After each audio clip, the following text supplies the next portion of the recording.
Welcome to another Liberty Dad podcast episode. Sunday nights is my series on what is happening in the Libertarian Party. Each week, I look across the vastness of tyranny to see what local and state Libertarian Party affiliates are up to. And then I report on them here. You become informed and hopefully motivated to get active in your own state, in your own city.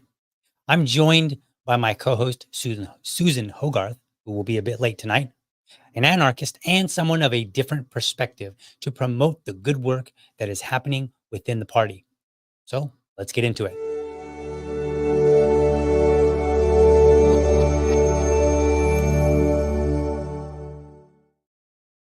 All right, folks, like I said, Susan will be a little bit late. No big deal. The show must go on. And tonight, I actually have a special guest. His name is Henry Lever. I hope that I'm pronouncing his last name correctly. He will be on just a moment to let me know if I got it right off the cuff. Henry comes out of Arizona, and I happened to see a video on Twitter that just caught my attention.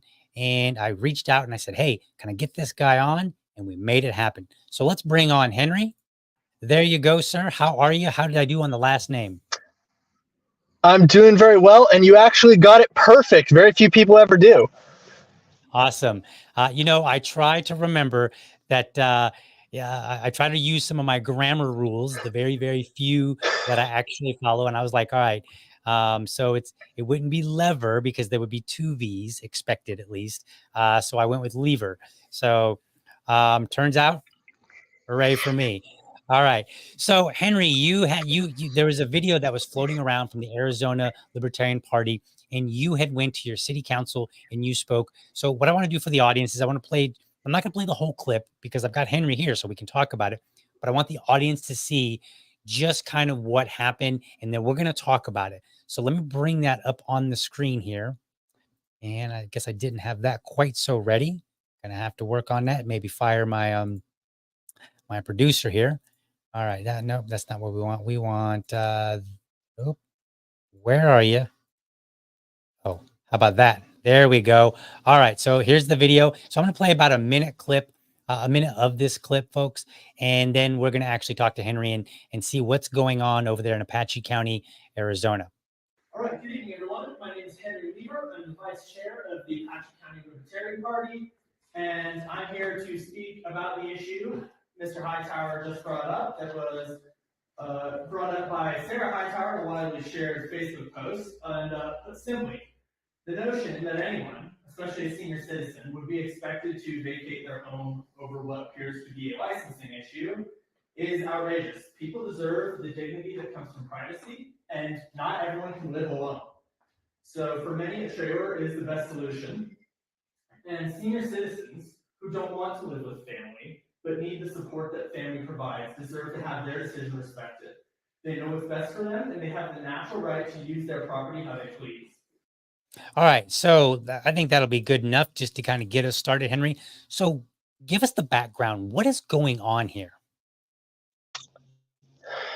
So the way this started is that one of our excellent volunteers at the Apache County Libertarian Party, the wonderful Trish Esparza, hello, Susan. She found a post on Facebook that basically explained it was by Sarah Hightower. She takes care of her elderly grandfather, who's a disabled veteran. He's in his late 80s. And basically, he isn't able to live alone. He's too old. He needs someone to take care of him, but he doesn't want to live with family. So his way of living alone is he lives in a little camp trailer on her property. And so what had happened is the town manager went to their property after they finished the construction of her house and said that basically your grandpa has to leave because we have a rule that you can't have RVs set up as a dwelling on the same plot of land as you have a completed house. So he has to get out of the trailer and move in with you. She felt that that was sort of unfair, unjust. She made a Facebook post about it, that went around our town quite a bit. And thanks to Trish, this made it to me in our county group chat. And so I decided that we were going to take action on this. So I shared it on Facebook. I said the Apache County Libertarian Party will be there. And a bunch of us showed up. Trish, her husband Mario, one of our other precinct committeemen, Ryan, and myself. We showed up. We spoke, and that was to the Planning and Zoning Board last Wednesday. Okay. There was no action taken there, but there will be. It's going to come up again this coming Wednesday at the town hall. So we're going to be there again, and we're going to try to keep the town from kicking this man out of his trailer. Okay. So let me make sure that I understand exactly what's going on. So there is a house on a property that is your standard home. And then somewhere else on the property, there is a trailer, and this gentleman lives in the trailer as a way to not live so that he can live somewhat on his own, but also be close to family at the same time. Is that correct? Yeah, that's exactly correct. He wants the privacy of living on his own, but he needs someone to take care of him, so he lives in the trailer on his granddaughter's property in the back lot. And I think you said town. So the town is saying, hey, this is a violation of our zoning laws that you cannot have a trailer on a property that already has a home. Is that correct? That's correct. Okay, gotcha. So it's kind of interesting because my younger brother did that exact thing in Indiana. Once upon a time, interesting. he was not able to afford a home on his own, and so him and this is when he was way younger. Him and his wife lived in a trailer on my mom's property, like 100 feet from the house. Right, like they had all their privacy to be a couple, and and then they could come over and get dinner because that's really what happened. Totally. But, so that's very interesting. And here's the thing that really kind of stuck out to me as a libertarian, talking about libertarians getting active. In the middle of the video, which we didn't play, like this part I did not play. You said something to the effect of, "I don't know this man." Is that correct? You don't know who this person even is? Yes. Yes, that's correct. I had never met any of these people before. Right. And for me, I find that awesome because, the old saying goes, nobody cares what you know until they know that you care. Right. And I think this is what it's going to take for libertarians at the local level. Get out there, find somebody that could use an extra voice and be that voice. Go out there and fight vigorously for them. So you've already spoken before the planning board. What's the future hold? What needs to happen? Is there an action that people can take that are not in Arizona? Give us all the lowdown, because I know you're pressed on time. Yeah, if you're not in Arizona, if you can go to the Town of Springerville government page on Facebook and bring up this issue. If you could call the town manager and tell them you've heard about this issue. I don't have that phone number, but you can find it on the Arizona LP Facebook or Twitter page. And if you could just share all of the Arizona LP posts, and I think I can say this, You Are the Power is also going to be taking this up. Okay, so good. We should get social media posts from them soon. If you can simply share all of those and really highlight that there's a massive group of people who are paying attention to this issue, that is probably the best thing you can do for us, because then we can take that to the town on Wednesday at this town council meeting where this is on the agenda, and we can hopefully get them to, ideally, we're trying to change this ordinance so that this doesn't happen again, but at a very minimum, we'd like to get them to back down in this instance and not enforce the code for essentially the extenuating circumstances of this man being incredibly elderly. Gotcha. Okay, awesome. So again, folks, go ahead, Susan. It looked like you're about to say something. Oh, I was going to say, these things are going to grow from these little enucleating kind of cases, because housing is becoming much harder for young people to find and older people to find. And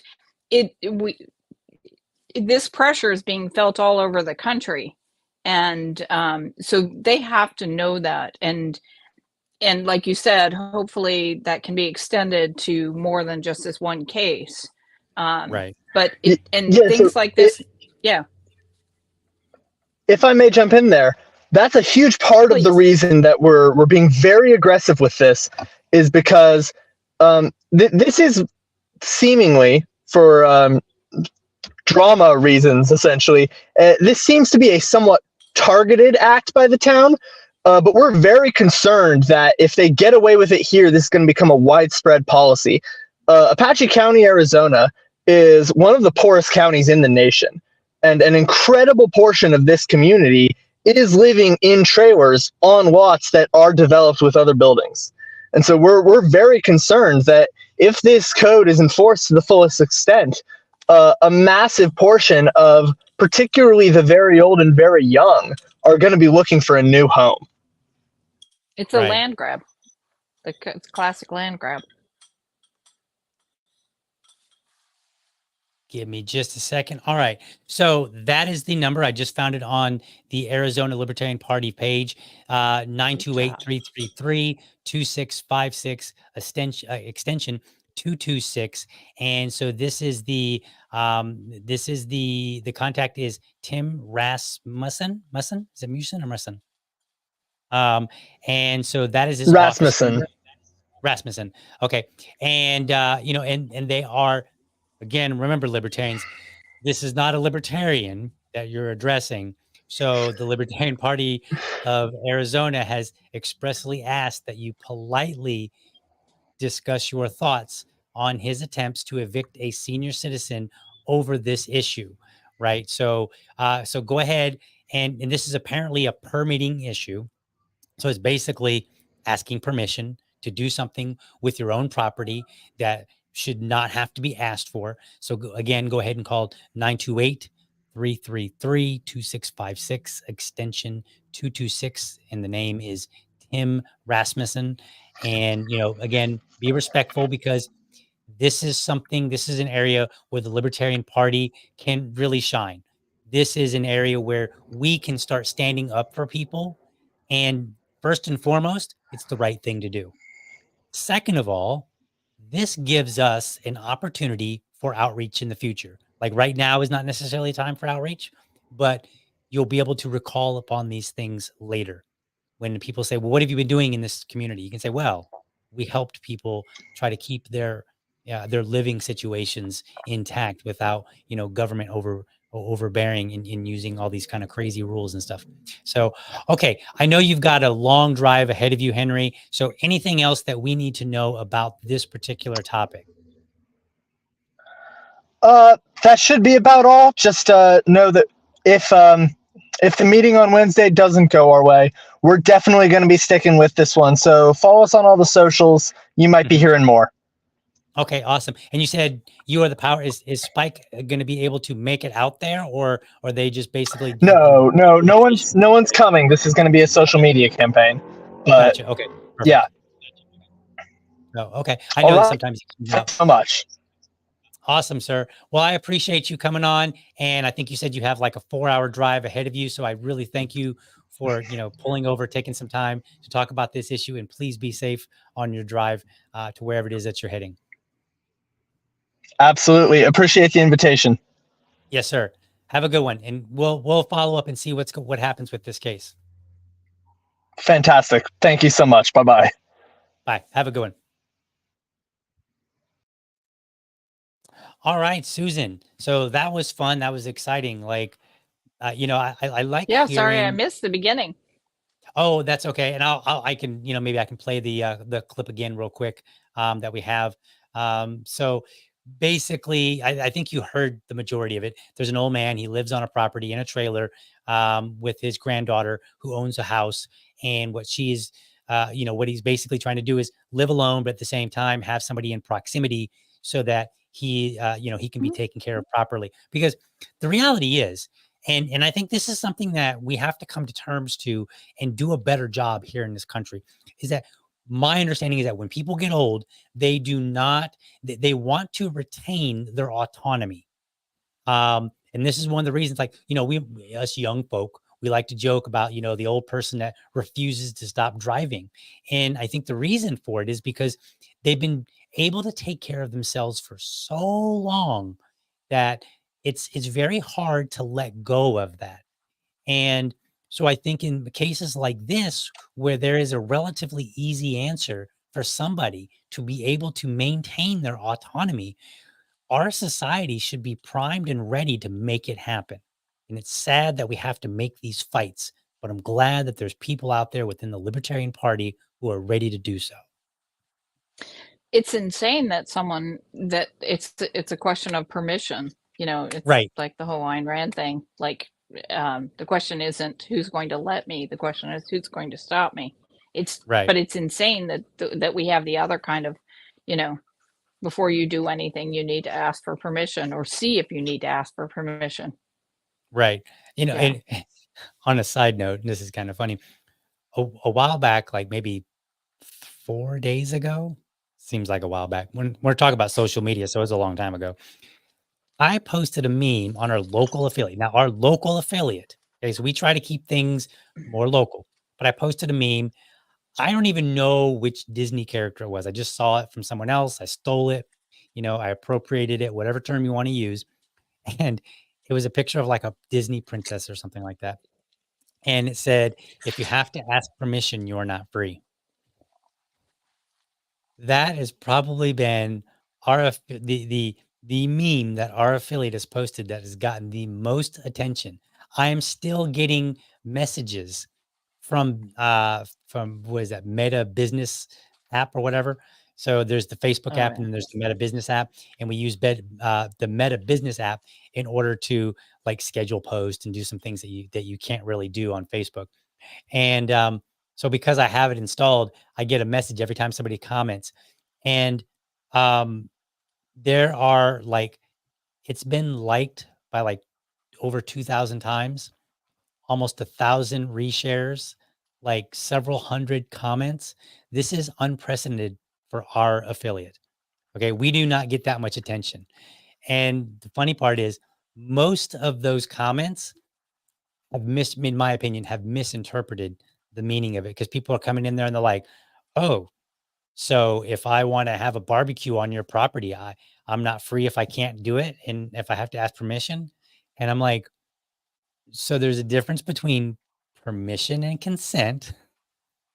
And we try to do a follow-up, and but I just let it go. So it's kind of funny, thinking about this whole, if you have to ask permission, because I'm not, we don't suggest that if you have to ask permission, you're not free when it comes to personal interactions, right? Like, I can't just, like, I'm a married man, but if I was a single man, I couldn't just walk up to any person and just kiss them, right? Because that's an issue of consent. It's not an issue of permission. Permission, of course, would be like, hey, I want to build a deck on my property. Do I have to get permission from the government to be able to do that? And in many cases, Well, the answer is yes, I have to get permission. and So therefore, I'm not free. and right, what it comes down to, as always, is property. And so if you have to get permission to build your deck, um, you have to ask who owns your property. Well, we know Right, the answer to that because you pay them rent every year. right. Um, so yeah.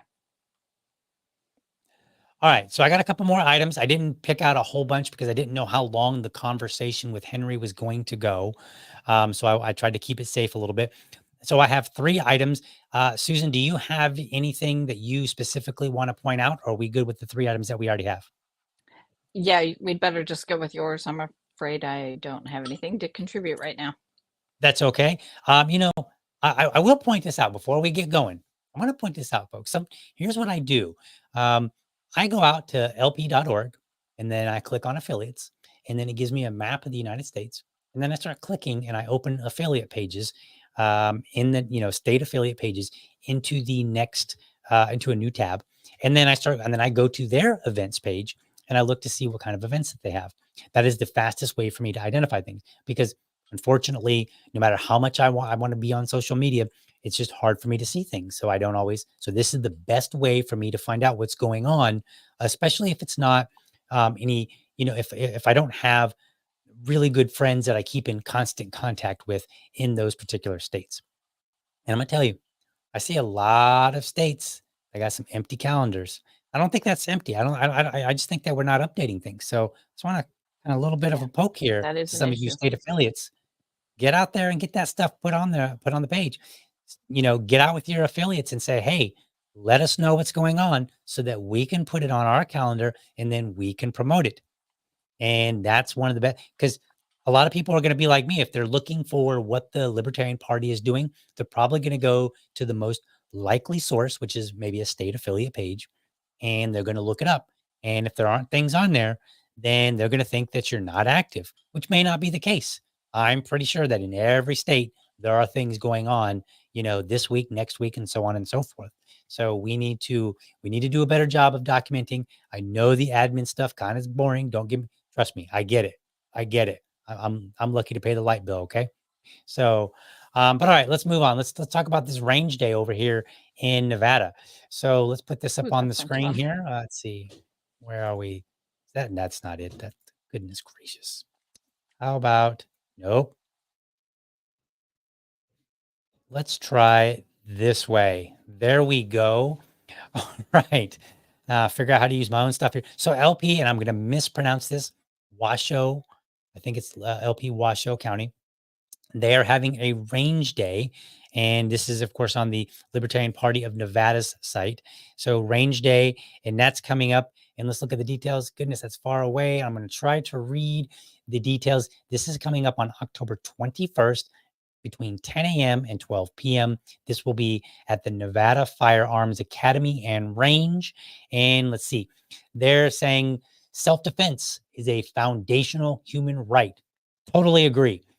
We cannot rely on the state to protect us. Totally agree. So it is important to train. Totally agree. Join them for a friendly and low-key community training session. Beginners are welcome. I think it's awesome. We always want to make sure that we include the beginners. They're going to meet at the Nevada Firearms Academy. And if you'd like to reserve a lane in advance, you are encouraged to do so. And they have a number for you to call. It is $20 a person and up to 3 people per lane. Make sure that you bring ear and eye protection. Oh, wait a minute. I'm sorry. Ear, eye protection targets and rental firearms are available. But if you have your own, definitely take it with you. So I think this is good. Susan, have you been to a range day with the Libertarian Party anywhere? Yes, I've been to one campaign event at a range for a gubernatorial campaign, but we used to do social shoots occasionally, and we're Right. way overdue for it. But you have to find someone who has land because it's nice to do it outdoors. Right. So what usually happens is we get a bunch of people together. We have someone who has a good amount of land, and we set up a couple tables and targets, and everyone starts wailing away with their guns, and everyone's having a great time. We have a range safety officer, all that. And then after about 45 minutes, a cop invariably shows up, says, "Oh, the neighbors called and reported gunfire." And we're like, "Okay, yes." And then the cops say, "Oh, this all looks very safe. It looks like you're having a good time. I'll tell your neighbors that, you're just socially shooting and that's not a problem." So it's been that way every time. So it's difficult to find a place in the inhabited areas where, people can easily get to, that you can shoot without, the neighbors calling the police, hearing gunshots. But the times that we've done it have been really, really fun. And it's, I don't even want to say team building because it's not really done in any kind of educational way. It's just done as a social activity. But it's a way to bring new people in. It's a way to acquaint people with different guns because Mhm. one of the features of doing it outdoors is we just spread everything out on the table, and people swap guns freely, and it allows people to try different things. Um, those have been really fun. I highly recommend them. Doing it, oh yeah, there was another range day. Doing it at a range is great, especially if they have outdoor. Mhm. Um, and it probably for liability purposes, it might be the best thing. But yeah, uh, uh, if you get the chance to do that with your state or local party, I would 100% recommend it. It's really um, just a fun activity, just like an hour or two of shooting, because shooting is really tiring, and then Right. have a barbecue or something. Yeah. Right. So we had one, and it's funny. I was actually just talking about the range day. Well, just like our range day that we had probably a couple of months ago here in Jacksonville, and then just the general vibe that when I go to range events with either libertarians or people in the liberties space. Mhm. So I've got some. So when I'm not hanging explicitly around libertarians, like at a meeting or something like that, virtually all of my friends are not libertarian. So I actually, Right. so I get a lot of interaction with non-libertarians all the time. And one of the things that some of my friends have pointed out, they feel like there are people in the Second Amendment community, if you will, that have a tendency to be very like what they call giddy, almost like they're just like, yeah, if somebody comes to my house, I'm going to totally shoot them. And, they're not getting my TV, you know, and so one of the things that I like telling them is like, well, when you come to a range day with the libertarians, we take gun safety very, very serious. And one of my really, really good friends, we actually did like a social shoot with her. And it was just me and her and her husband and my wife. I think it's all that attended. So we got there. There's four of us. We're like, this is a good friend of mine. I've known her for a long time. We get there, and her dad owned a house that was like that butted up next to like a big, like wooded and big huge field and all Mhm. that. So they had plenty of space to shoot. And so we got there, and she said, "Look, we don't care what kind of training you have. We don't care who you are. Range is down that way. You will always point a firearm down that way. You will never point it in any other direction, or we're done."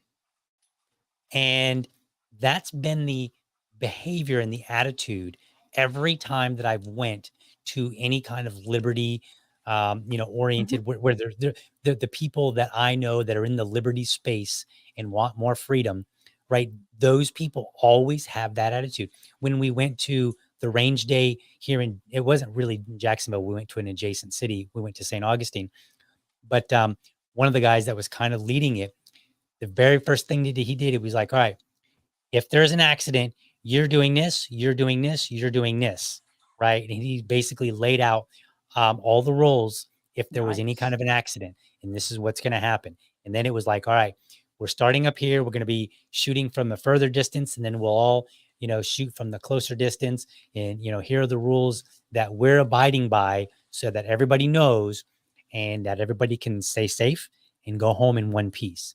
So I think these range days are a great thing, not just to have fun, but then to show people just how serious we actually take firearms and firearm safety. Hey, Pooch. I'd like Spray agrees. Definitely be careful with the guns.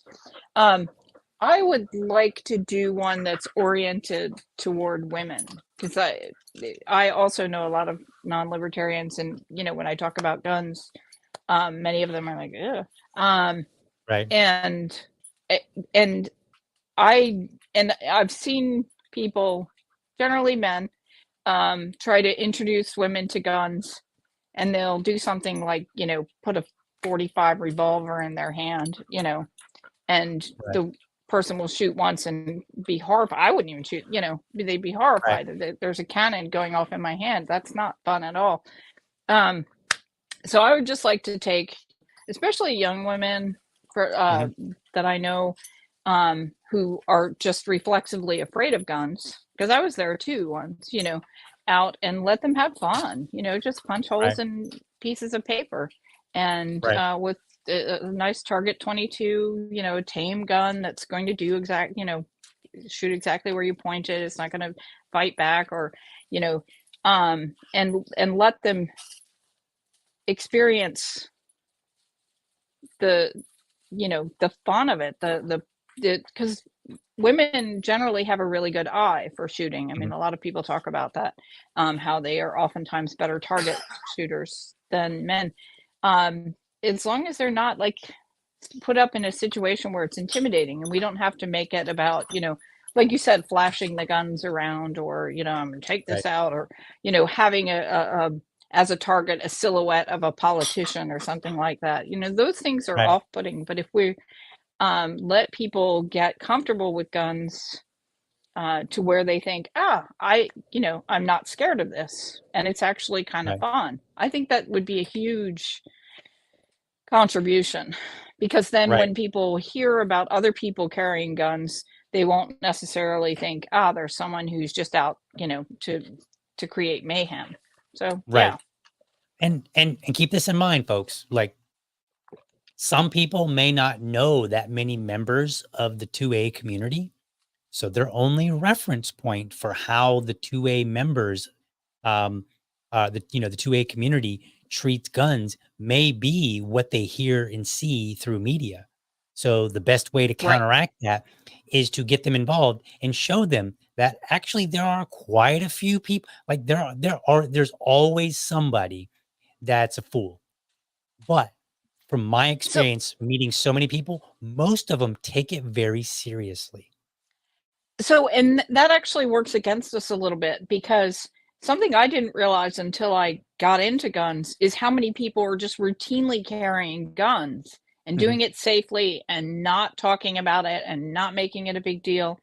Right. And so what people tend to think about is the assholes who do wave their guns around, or, Right. say, I'm gonna go into this movie theater with a gun because it's my Second Amendment right. Not to, Right. it's not your movie theater. But Right. so those people make more noise. And you don't, I tell people, I'll have a friend say something like, oh, the idea of someone carrying a gun, in Walmart while I'm shopping there is just horrifying to me. And I'm like, I don't think you realize we're in the store now, and I guarantee there's a dozen people carrying, and they're not Right. making a big deal out of it. But if Right. someone did cause mayhem, they would be there to help. Right. So that point needs to be made. That was not at all clear to me until I, got more into it. Yeah, absolutely.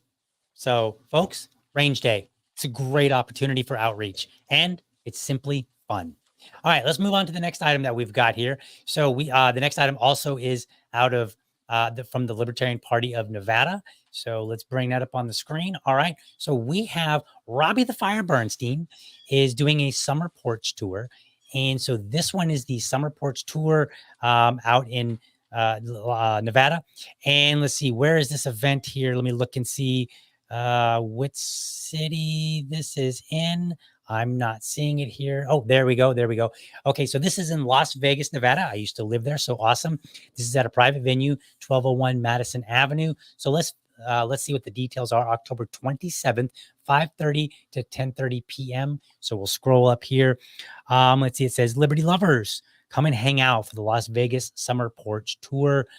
This is a BYOB, and it is a party. So if that is your environment, maybe it's not, that's okay. But if it is your environment, then, and you're going to be in that area, so maybe you want to go out. This is where Robbie from Part of the Problem podcast and Run Your Mouth podcast throws parties from fans' backyard. So apparently this is somebody's home. And these are bring your own lawn chair, cooler of beer, and enjoy some comedy from the comfort of a backyard. Event opens at 5:30. They're going to have music from DJ Dad's Shirt. I kind of like that name. That sounds kind of cool. And then they're going to have the stand-up comedy with Robbie Bernstein and Kyle Ruff and Tino Sanchez. So sounds like it's going to be fun. Then they're going to end the night with a live podcast. So they've got instructions here for getting a ticket. And again, this event is October 27th. So you still got some time, I think. I'm assuming, I didn't go through and check, but I encourage you to go out and check out some comedy and just enjoy some laughs with some people. So I don't know. There's a whole lot to say here. Comedy. Who doesn't love comedy? Well, Right, Susan? I just want to say that only in Nevada could you have an event in mid to late October and call it a summer tour. Well, you could do it in Florida too. So, True. I think it was about 80 degrees today. So it stays in the like it'll be our range of the high and the low starts separating as we get into the more winter type months. But we can expect it to be relatively warm probably through December. And then, like, according to all the Yanks up there, it's going to be basically warm weather the whole year round. But it does start, putting a chill in my bones for sure once it gets lower than 50, I which think is I going to be saw some consistent. Florida person, maybe it was you, say now it's finally time for open window season. No, I didn't say that. But yes, it is getting that time where you can kind of have your windows open in the evening. Our air conditioning runs a whole lot less in overnight now, so it's more in like the 70s now instead of like the 80s, upper 80s and upper 80s. So, all right. So the last item that I've got here is this one is now we're going to jump across the United States and we're going to go over to Minnesota. So let's share this tab and bring it up on the screen. Did you not? There we go. All right.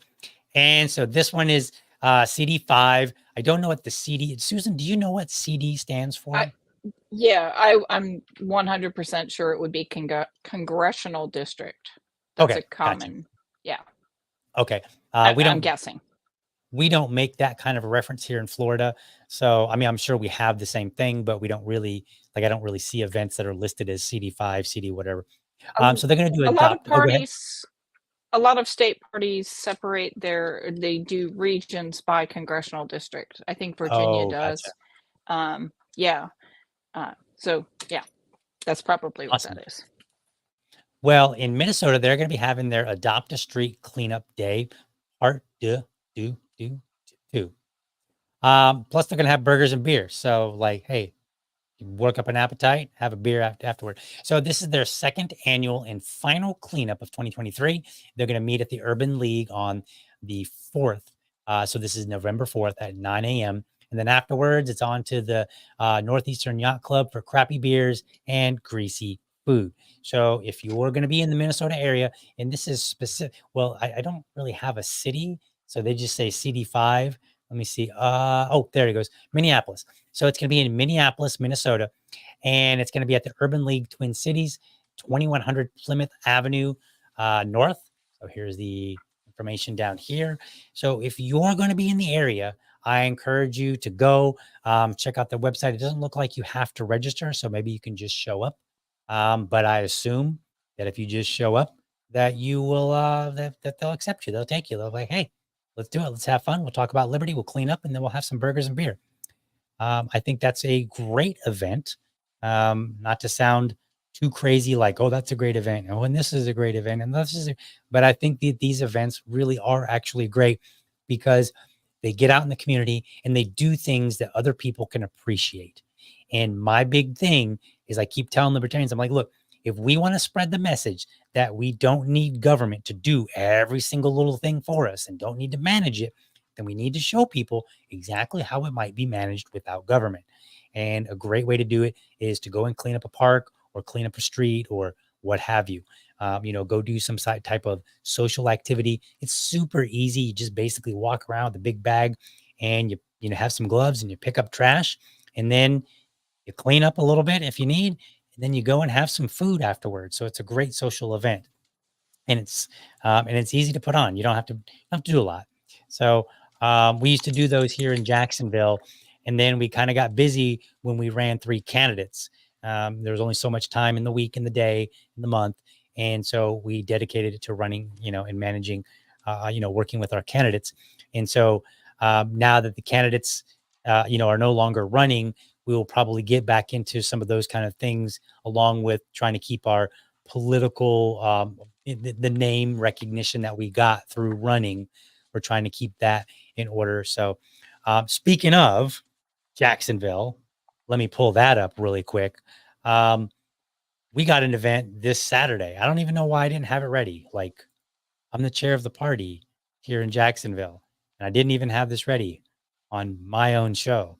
So somebody in the comments or on social media, make fun of me. Like, really, just go to town. Just give me the heck. So let's pull this up here real quick. I have this flyer. So we're going to share that tab, and then bam, look at that, folks. Jacksonville, here in Jacksonville, we're having 6 presidential candidates who are vying for the Libertarian Party nominee for president. They're going to be here in Jacksonville this coming Saturday, 7 p.m. They're going to be at the Blue Sky Bar and Grill, 1700 Monument Road. And I encourage you to come out. This is going to be so much fun. So who are the 6 candidates? We got Keenan Dunham. We've got Mike Termott, Lars Mapstead, Chase Oliver, Michael Rechtenwald, and Joshua Smith. All 6 of them are going to be coming out, and they're going to give a speech. And then we're going to do something a little bit weird. We're going to play a media clip, like a 1-minute media clip for each one of them. I think we're going to give each one 2. And we're going to say, all right, how would you respond? Right, so we're just going to pick random clips. They may have seen the clips, but they don't know which clips we got. And they don't know who's going to get them because they're going to be random. So we want to see how they stack up. How can they answer on the spot if they were standing right there next to one of these other candidates from another party, or, you know, whoever's running as an independent now. So that's what we got, folks. 5 to 7. I'm sorry. No, 5 to, is it 5 to 7 or 5 to 6? I'm drawing a blank on that. But starting at 5 o'clock, we're going to have 2 lanes for golf, because this also is it's not just a bar and grill, but it is a golf club. I'm sorry? Golf or bowling? Golf. It is a, did I said lanes, but I think they call them lanes, don't they? Oh. Bays. That's the word I was looking for. Oh. 2 bays. So they're going to have driving bays. And I did say lanes.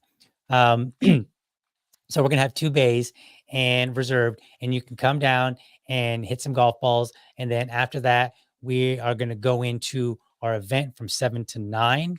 This is going to be an exciting event. And then you might notice that there's a giant question mark there. And that's because we have a special announcement. And I'm not telling anybody what it is, but it's exciting. I was going to ask you. Yeah, it's exciting, and we're really looking forward to making this announcement. So, if you're in the Jacksonville area, you know, anywhere in the Northeast Florida area, try to make it out, because this is going to be a good event. The candidates will be there. We're expecting that they'll show up somewhere between 6 and 7, so there should be a little bit of time to interact with them, and then there should be a little bit of time afterward, after 9 o'clock. So what we've done is and we're not going to go into all the crazy details, but basically we'll have the next hour available to us if needed after 9 o'clock. So people will be able to mingle a little bit. Now, some of the candidates may be flying out right away early in the morning, so they may not be able to stay too late. So definitely try to get there earlier, and then hopefully they'll be there as early as they can, so that they can interact and answer all your questions, you know, and talk to them, face to face. So this is going to be exciting. I'm looking forward to this. This actually grew out of just asking one candidate to come out, and then we were like, well, maybe we can ask more. And then just all of a sudden, bam, we got 6 candidates. That's fantastic. So, do you, and I love the graphics, by the way, thanks. Did you have criteria, like, or just any, actively campaigning candidate? So I'm going to come clean, because I'm the chair and I kind of made these decisions here. So the criteria was very simple. We said, we want somebody that appears to be actively campaigning to the best of our ability. So we wanted like a website, maybe some videos, they got social media, something. And then, so I think we initially invited 4 candidates. So it started out with 1, and then I think we ended up thinking about 2, but then we ended up formally inviting 4. And this was right before Rechtenwald announced. And then, and so then we said, like, look, if other candidates want to be, because other people were like, well, what about any of the other 30 people that have filed? And I was like, look, we're a small affiliate. We're not able to handle 30 people, running for like what kind of an event is that even going to look like? I have no idea. So we just kind of tried to make it like, it was very loosely like whoever appears to be running a campaign, we wanted them to be filed, because we wanted them to be actively like accepting money, basically doing the things that would cause somebody who might be a delegate to say, I'm voting for this person come Washington. And this person is actively running a campaign. We tried to make it very loose. And then it was funny, right after we got the commitment from all 6, so, I was having a conversation with our vice chair, and then we were like, well, what happens if somebody else jumps in later? And I was like, That was my next question. and so we kind of came to an informal agreement between me and the vice chair. We said, all right, well, what we'll do is if they're again running a campaign, like they're hitting it hard, right? They've got a campaign website, maybe they've got some videos, or they're going to events, something. They're doing things that kind of suggest that they actually mean it. Then what we'll do is we'll get the buy-in from the other candidates first. Just because, I figured if all of the candidates said no, and then and we weren't really caring for them, then the blowback would be a lot less on our poor little affiliate. So it was just trying to be fair, really, is all we're trying to do. Yeah. And it becomes difficult. Now, Yeah, I know, will like say- South Carolina has fundraising criteria or something Mhm. for their debates. Yeah. Yeah. Yeah, they did. And Sorry, I I'm think being that's attacked. appropriate for a state party, right? Like Right. we're a local affiliate. So the likelihood that, it was kind of a gamble that people would come out to an affiliate. Yeah, anyway, but we are putting up a sizable amount of money to make this happen. So we definitely have skin in the game. Now I will say this, because I like to be honest with people, straight up. I'm not gonna name the guy's name, but if you know who I'm talking about, you know who I'm talking about. There was a guy that apparently put his name in the hat, or I think he's even filed. He is a musician and an adult cinematography actor, and there's some questionable videos, and he made some weird promises that had nothing to do with liberty whatsoever. And I was like, I will do everything I can to make sure that this person does not attend, because it just did nothing about what I've seen strikes me as this is somebody that really wants libertarians to vote for them and will represent libertarians in the way that we want, which is Right. basically all that I'm looking for, and it doesn't matter whether I like your campaign, whether I think you're doing, maybe somebody is doing, is a lot less active than another, like that's not relevant. I'm trying not to be that judgy per se, just kind of find like a low bar that at least delineates between the serious and the unserious. So Yeah. that's really all we're trying to accomplish. Yeah, you got to draw the line somewhere. I'm being attacked. We do, and I mean, like, Border there's Collie. like 30 people. There's like 30 people that have filed, and I'm like, imagine if, I get it. I understand the idea. Like, if there's you might remember when there were 17 Republican candidates on stage, or was it 2020? I think it was 2020, or was it 2016? I can't remember. I think it was 2016. Yeah, it was the first time that Donald Trump ran. So it was 2016. There originally were 17 Republican candidates. I mean, it was almost a waste of a debate, because like everybody got just like a couple of minutes speaking time. And then it was basically a competition of who could overpower the other with their voice and basically butt in and control, take control over the moderator. Which actually is not a bad idea, like a verbal cage match. Yeah, kind of, but that's not what we wanted to do. So, we put up a little bit of a line, and I'm comfortable with it. And look, if somebody says, hey, because here's what happened. The vice chair was like, well, what happens if Spike Cohen announces? Like, that's a big deal, right? Right. And so I was like, well, same rules apply. And if he announces too late, then it's too late. And that's too bad. Right? Do you think Like, there's a chance he will? No, I don't. I don't think so. I'm not getting any But- vibe. Yeah. But we were just trying to figure out, because it's easy to figure out, okay, what do we do if somebody who's a joke candidate that's not really serious? What happens if that person jumps in?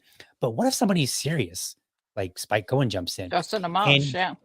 Yeah, and you want to be fair, to the other candidates who have already, planned ahead, and, they're spending money to come out here, so on and so forth.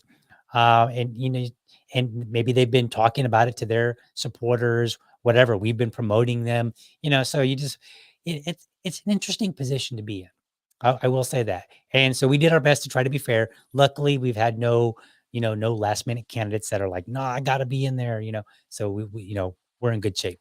So we're looking forward to that this I'm Saturday, folks. surprised. Go I'm ahead. surprised Jacob Hornberger is not doing more. I'm a little Other confused about people his have campaign.